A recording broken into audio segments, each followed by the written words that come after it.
നമസ്കാരം. ഓരോ ഗ്രാമപഞ്ചായത്തുകളും നമ്മുടെ ഭരണ സംവിധാനത്തിന്റെ അടിത്തട്ടിലെ ജനകീയമായ അധികാര കേന്ദ്രമാണ്. എന്തുതരം വികസനമാണ് ഓരോ പഞ്ചായത്തും തങ്ങളുടെ പരിധിയിലുള്ള ജനത്തിന് നൽകുന്നത് എന്നത് പരമപ്രധാനവുമാണ്. അതുകൊണ്ട് തന്നെ കേരള വിഷൻ ന്യൂസ് ഓരോ പഞ്ചായത്തുകളിലെയും പ്രസിഡന്റുമാർക്ക് തങ്ങൾ നടത്തിയ വികസന പ്രവർത്തനങ്ങളെക്കുറിച്ച് പറയാനുള്ള അവസരം നൽകുകയാണ്. കേരളത്തിലെ എല്ലാ പഞ്ചായത്തുകളുടെയും പ്രസിഡന്റുമാർ ഇനിയുള്ള ദിവസങ്ങളിൽ തങ്ങളുടെ പഞ്ചായത്തുകളിൽ എന്തൊക്കെ വികസന പ്രവർത്തനങ്ങൾ ചെയ്തു, വരും കാല പദ്ധതികൾ എന്തൊക്കെയെന്നെല്ലാം പറയും. സംസ്ഥാനത്തെ എല്ലാ പഞ്ചായത്തുകളുടെയും വികസന പ്രവർത്തനങ്ങളും വിശേഷങ്ങളും തത്സമയം പ്രേക്ഷകരിലേക്ക് എത്തിക്കുകയാണ് കേരള വിഷൻ ന്യൂസ്. ഇന്നത്തെ അതിഥികളായി ആലപ്പുഴ ജില്ലയിലെ Mararikulam north panchayat president K Sudarshana Bai, Ernakulam ജില്ലയിലെ ആവോലി പഞ്ചായത്ത് പ്രസിഡന്റ് ഷെൽമി ജോൺസ് എന്നിവരാണ് നമ്മോടൊപ്പം ഉള്ളത്. എല്ലാവർക്കും സ്വാഗതം എന്റെ പഞ്ചായത്തിലേക്ക്.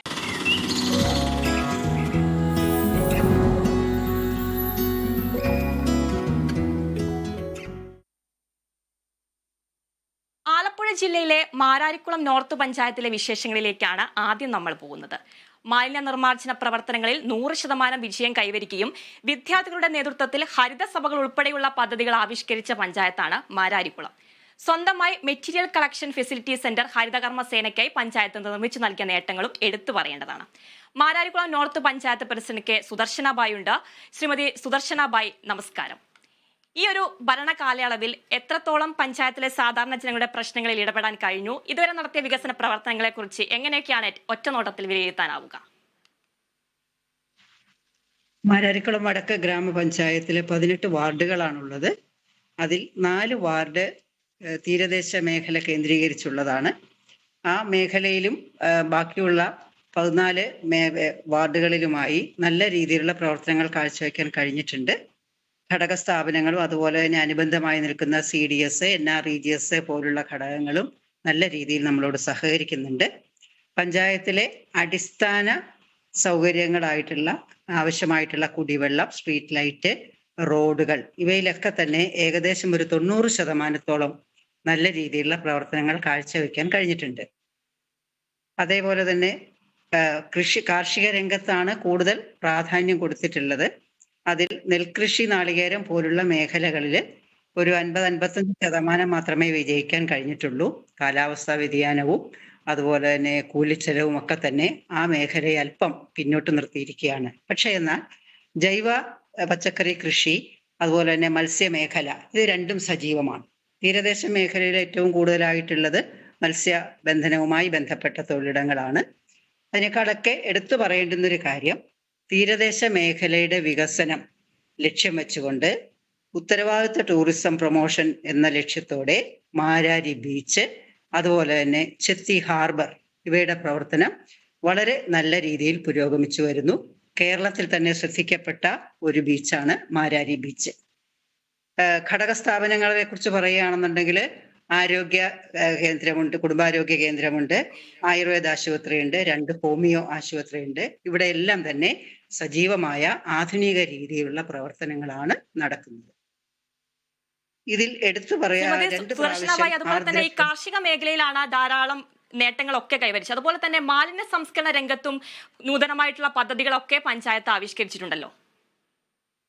തീർച്ചയായിട്ടും മാലിന്യ സംസ്കരണ രംഗത്ത് നിയോജക മണ്ഡലത്തിലെ ഏറ്റവും മികച്ച പഞ്ചായത്ത്, ജില്ലയിൽ തന്നെ ഏറ്റവും മികച്ച പഞ്ചായത്തായി മാറാൻ ഞങ്ങൾക്ക് കഴിഞ്ഞിട്ടുണ്ട്. എല്ലാ ആധുനിക സൗകര്യങ്ങളോടും കൂടിയ മാലിന്യ സംസ്കരണ കേന്ദ്രം, കൺവെയർ ബെൽറ്റ് അടക്കമുള്ള മാലിന്യ സംസ്കരണ കേന്ദ്രമുണ്ട്. അത് കണ്ടുപഠിക്കാനായിട്ട് മറ്റ് പഞ്ചായത്തുകളിൽ നിന്നൊക്കെ ടീമായിട്ട് ആൾക്കാർ ഇവിടെ വരുന്നുണ്ട്. ഹരിതകർമ്മ സേനാംഗങ്ങൾ നന്നായി അവരുടെ ഉത്തരവാദിത്തങ്ങൾ ചെയ്യുന്നു. അതേപോലെ തന്നെ സ്കൂളുകൾ കേന്ദ്രീകരിച്ച് ഗ്രീൻ ക്ലബ്ബുകൾ ഉണ്ടാക്കിയിട്ടുണ്ട്.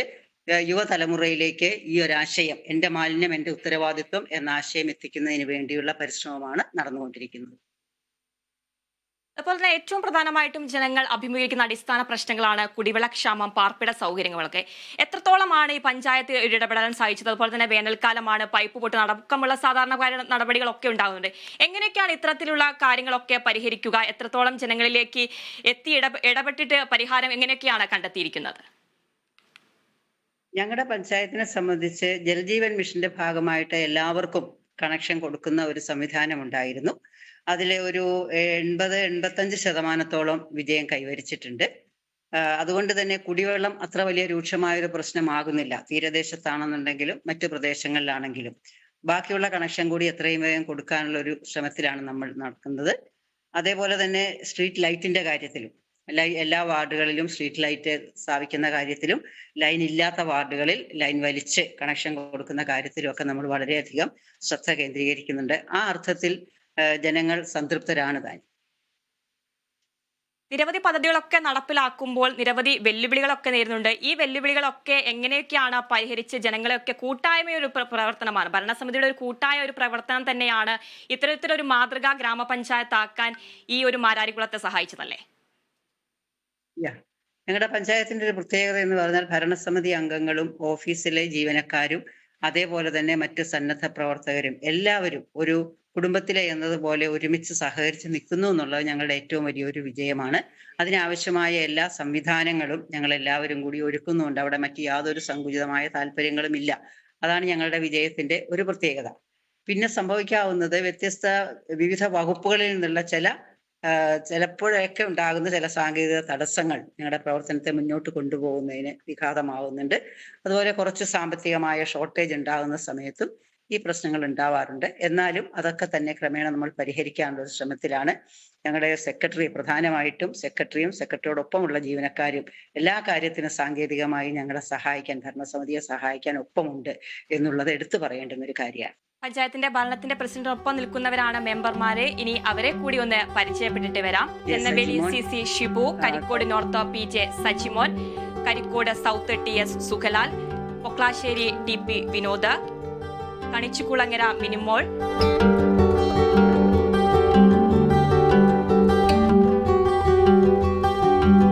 വരക്കൊടി പ്രീത അനിൽ, തേപ്പുംവെളി ഓമനക്കുട്ടിയമ്മ, പഞ്ചായത്ത് ഓഫീസ് അളപ്പൻതറ രവീന്ദ്രൻ, മാരാരിക്കുളം P രത്നമ്മ, ഗാന്ധി സ്മാരകം മാലൂർ ശ്രീധരൻ, കസ്തൂർബ സുദർശനാബായുടെ വാർഡാണ്, പള്ളി വാർഡ് ജെസി, ജനക്ഷേമം സാജു വച്ചക്കൽ, ചെറുവള്ളിശ്ശേരി ഷീബ, ചെത്തി ജനറ്റ് ഉണ്ണി, ബീച്ച് വാർഡ് PA അലക്സ് എന്നതാണ്. 18 വാർഡുകളാണ് അങ്ങനെ ആ ഒരു മാരാരിക്കുളം നോർത്ത് പഞ്ചായത്തിലുള്ളത്. ശ്രീമതി സുദർശനാബായി, സ്ത്രീ ശാക്തീകരണത്തിനടക്കം നിരവധി പ്രവർത്തനങ്ങളാണ് ഗ്രാമപഞ്ചായത്ത് നടത്തിയിട്ടുള്ളത്. കുടുംബശ്രീയിലടക്കം സ്ത്രീകളുടെ ഉന്നമനത്തിനടക്കം എന്തൊക്കെ ഗ്രാമപഞ്ചായത്ത് മുന്നോട്ട് വെച്ചിട്ടുള്ള പദ്ധതികൾ? CDSന്റെ പ്രവർത്തനത്തോടനുബന്ധിച്ച് ജെൻഡർ റിസോഴ്സ് സെന്റർ ഉണ്ട്. അതിലൊരു കൗൺസിലർ ഉണ്ട്. ആ കൗൺസിൽ എല്ലാ വാർഡുകളിലും അതുപോലെ തന്നെ അംഗനവാടികളും കേന്ദ്രീകരിച്ച് അവിടെ ഉണ്ടാകുന്ന പ്രശ്നങ്ങളെക്കുറിച്ച് കൃത്യമായി ഇടപെടാനും ചർച്ച ചെയ്യാനും വേണമെങ്കിൽ സാമൂഹ്യനീതി വകുപ്പിലേക്ക് റെഫർ ചെയ്ത് വിടാനും ഒക്കെയുള്ള സംവിധാനങ്ങളുണ്ട്. വളരെ മാതൃകാപരമായ പ്രവർത്തനമാണ് സ്കൂളുകൾ കേന്ദ്രീകരിച്ചും വാർഡുകൾ കേന്ദ്രീകരിച്ചും ജാഗ്രതാ സമിതി ചെയ്യുന്നത്. അതുകൂടാതെ ഞങ്ങളൊരു റാൻഡം സർവേ 300 വീടുകൾ റാൻഡം സർവേ നടത്തി അവിടുത്തെ സ്ത്രീകളുടെ അവസ്ഥയെക്കുറിച്ചൊരു പഠനം നടത്തി. വനിതാ കമ്മീഷന്റെയും അതുപോലെ തന്നെ കിലയുടെയും നേതൃത്വത്തിൽ നേർപാതിയുടെ തിരിച്ചറിവുകൾ എന്നാണ് ആ റിപ്പോർട്ടിന്റെ പേര്. വളരെ നല്ല കുറെ ഇൻഫർമേഷനാണ് ഞങ്ങൾക്ക് കിട്ടിയത്. അതുകൊണ്ട് തുടർന്ന് വരുന്ന പദ്ധതികളിൽ അതിനെ ബേസ് ചെയ്തുകൊണ്ട് അവ കണ്ടെത്തിയ പ്രശ്നങ്ങൾ പരിഹരിക്കാനുള്ള പ്രവർത്തനങ്ങൾക്ക് ഞങ്ങൾ മുൻതൂക്കം കൊടുക്കുന്നുണ്ട്.